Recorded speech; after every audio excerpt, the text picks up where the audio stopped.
Welcome to Civics in a Year, the podcast that makes civic literacy fast, accessible, and surprisingly engaging. In just 10 minutes an episode, we'll tackle one of 250 essential questions about American democracy, how it works, why it matters, and what it means for you. Whether you're a student, a teacher, or just someone who wants to better understand your country and your rights, you're in the right place. Civics in a Year is powered by the Civic Literacy Curriculum from the Center for American Civics and is produced in partnership with the School of Civic and Economic Thought and Leadership at Arizona State University.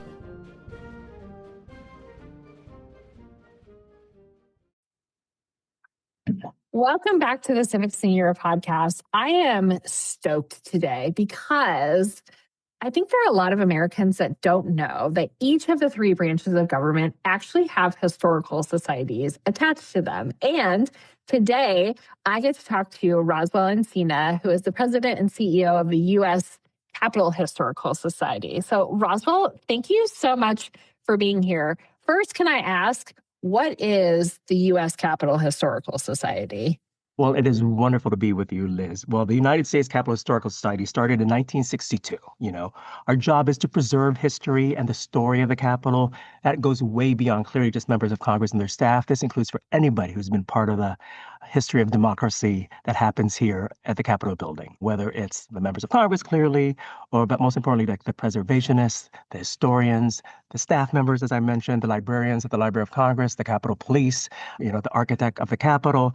They all are part of what makes the Capitol what it is, a place that symbolizes democracy for the nation. And we really want to make sure that people understand what happens in the Capitol, how bills are passed, and, most importantly, what members of Congress are doing for their constituents back home.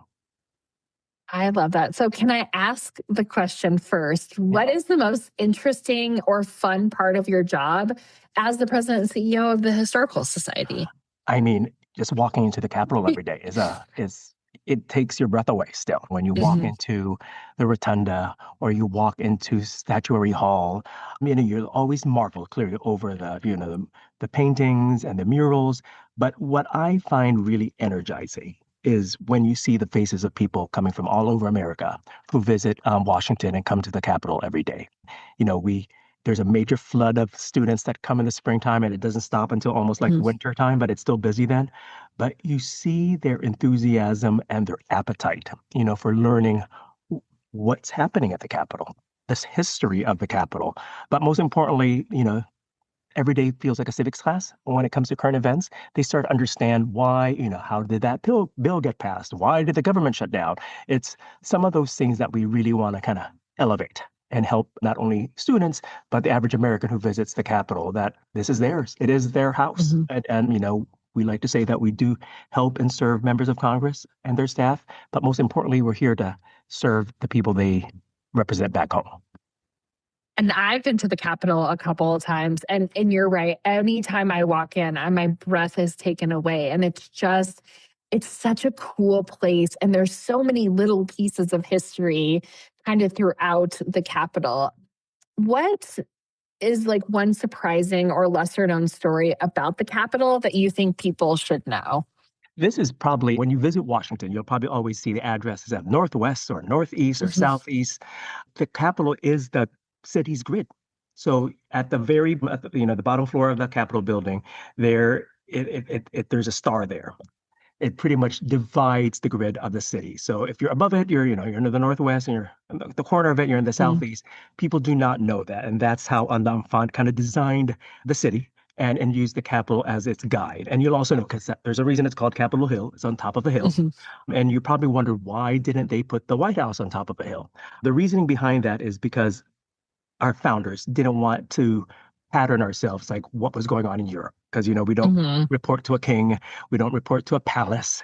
So that's why they put the house, the Capitol on top of the hill, because the focus of power there means it's the people.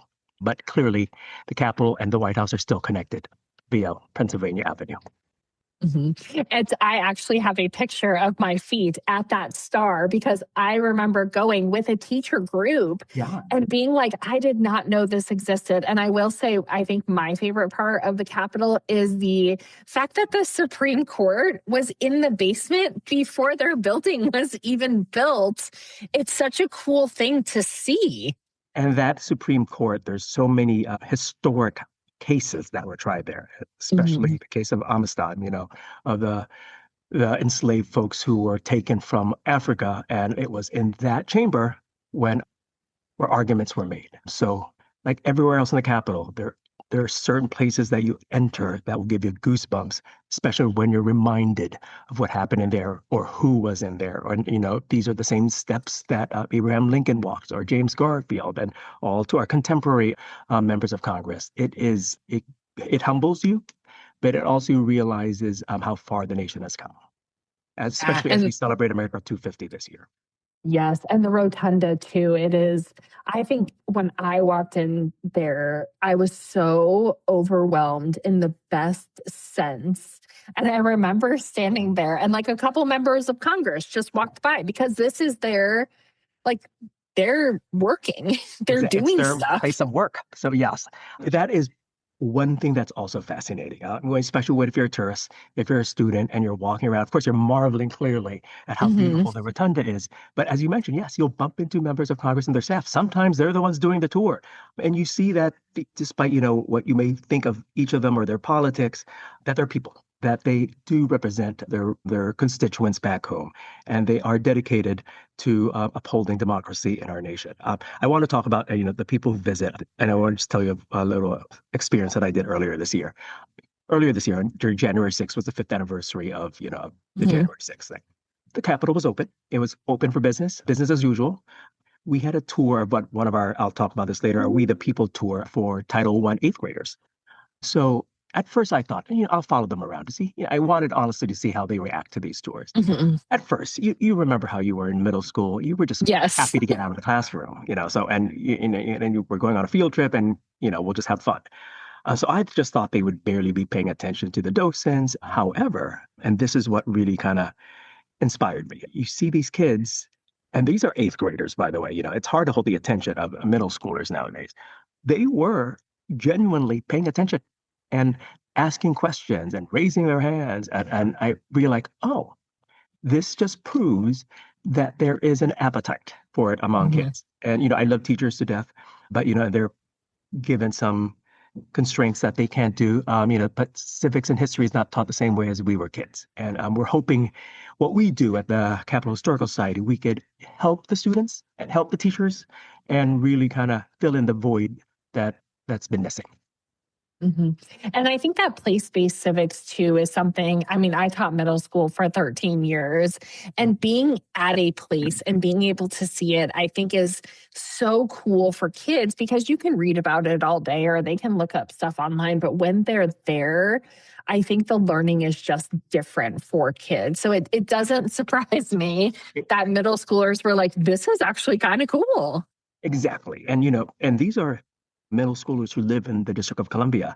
What's shocking is many of them have never been to the Capitol, and that's why we do this program. So, this is literally in their backyard or front yard, or it's just down the street from their schools, and we want to open it up to them. My big dream is hoping we can open that up more to Title I schools around the country, or at least in the greater DC area. But, we'll get there someday. But I really feel like, because as I mentioned, there is an appetite for it that could really help, inspire kids. I used to work at the Library of Congress before I came here, which is still part of the Capitol Hill Clearly campus that we still kind of try to elevate. It was the middle of winter. So the students were coming to the library for a tour.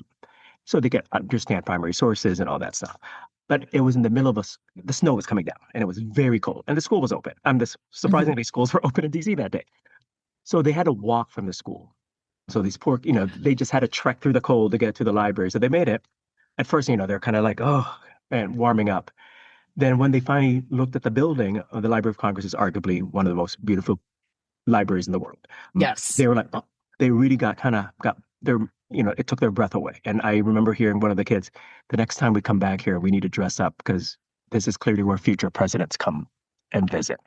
And I'm like, oh my goodness. So I think many of us kind of minimize what we expect out of middle schoolers and kids. They're paying attention, and I Mhm. think they are hungry to learn more and want to, pave the path for their generation, of course, or at least for what they want to learn.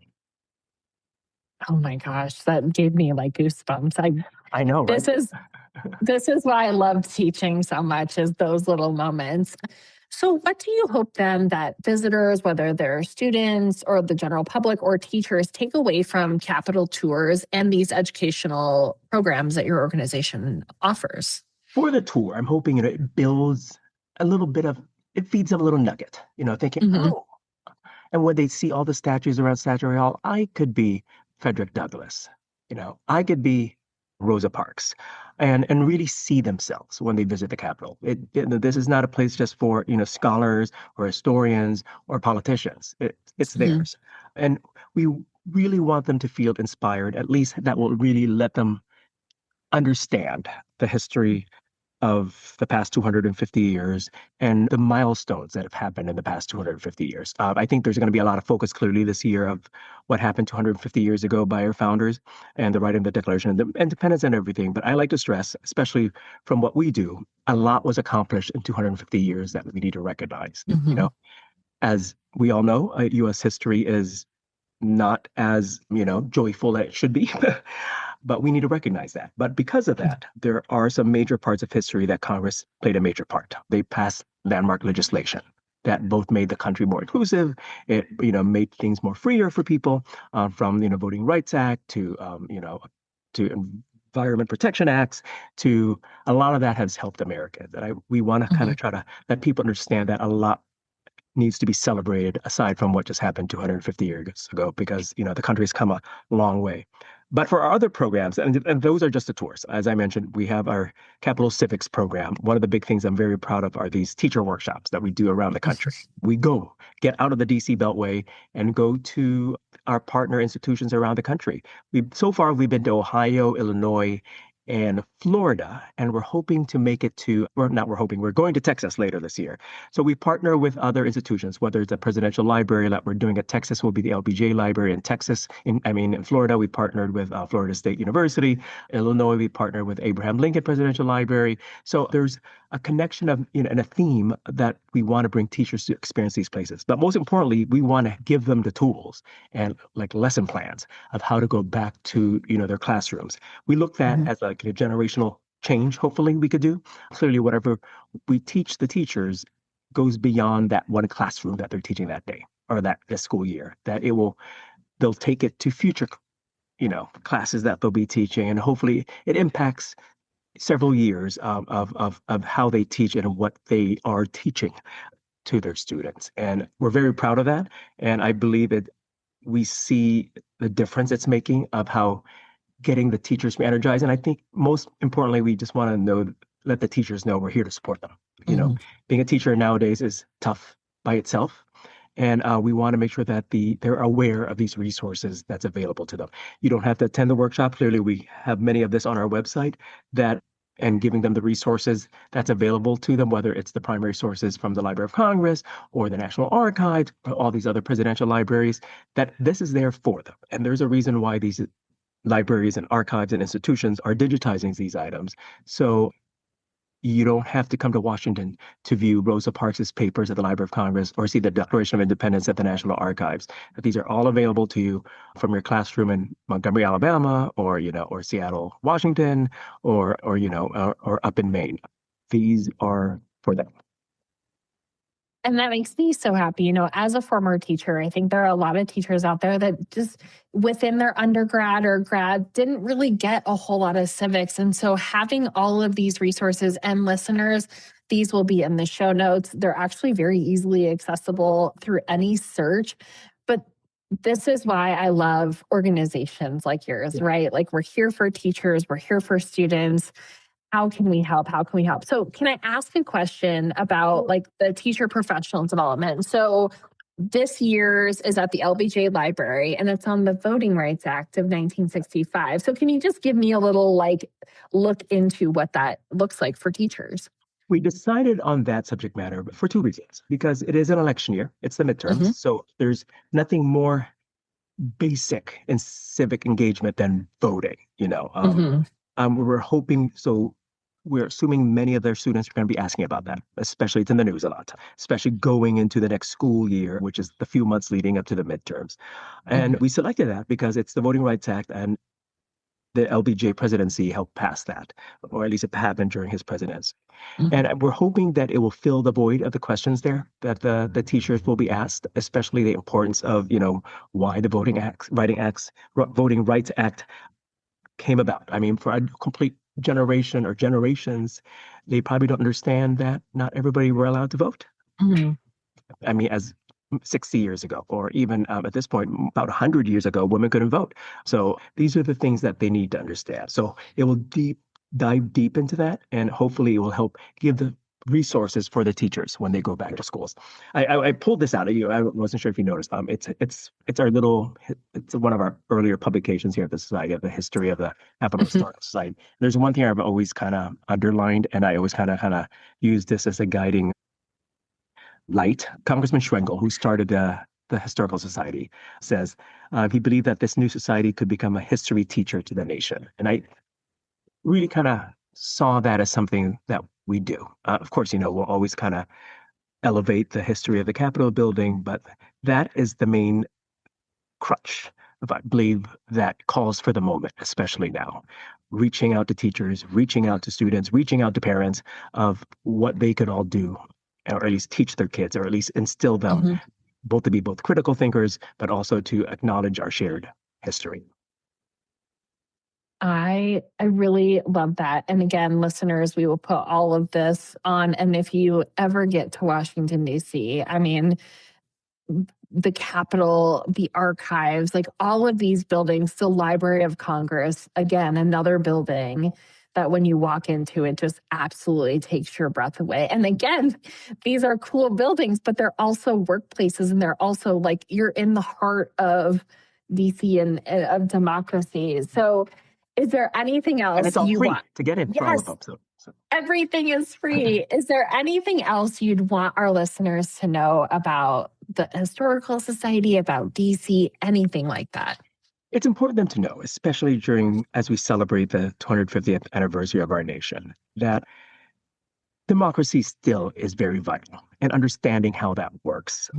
There's a lot of, clearly, the nation does feel a little bit divided, but this is not a direct quote, but Doris Kearns Goodwin likes to say that there is hope in history. And, throughout history, the nation has not always kind of gone along, but it does find its way to resolve itself through, either working together, working across the aisle, passing landmark legislation. You may feel a little depleted or defeated right now because of kind of the tone of politics and how everything's going on. But hold hope that people are doing the right thing, that they do have the average American in mind. And I believe, that they will make it work like all the generations and politicians and everybody who came before us. Yeah, because the United States has been through some pretty hard times. Doing this podcast, we've talked about the Civil War. There's so many pieces, but you're right. Democracy lives through hope, and it lives through that working together. And I think that the Capitol is a perfect example, right, of groups of people working together to just better our country and live the ideals of the Declaration of Independence. Indeed. And, we try to do a lot of public programming now that we're thinking outside of what we normally do. We've been doing a lot of these conversations, hosting like historians. We partner at C-SPAN. So we recently had Douglas Brinkley, Candace Millard, Doris Kearns Goodwin. We even had Nick Offerman a couple of weeks ago because he stars as Chester Arthur in Candace Millard's Netflix adaptation of her book about the rise and assassination of James Garfield. So we're trying to really make sure that we connect to them, make it relatable, make it more digestible, whether for students or the average American. We try to make sure that we give them an entry point of how to hook them. When I was a kid, it was those Schoolhouse Rock cartoons that I'll always remember. I'm Just a Bill, which coincidentally is celebrating its 50th anniversary this year. So I feel like if that did it for me, Oh, it made me understand it. I'm hoping we could do little things like that for students and the average person visiting Washington. I I feel so. I am reading Candace Millard's book right now because one of the scholars that works at ASU talked a little bit about James Garfield. So I watched The Death by Lightning with Nick Offerman, and it's only 4 episodes. And then I started reading this book, and I have not watched the conversation yet because I wanted to finish the book. And it's very funny because this has just been a thread that keeps getting mentioned throughout these podcasts. But James Garfield is not somebody I would have ever considered learning about, right? He wasn't president for that long.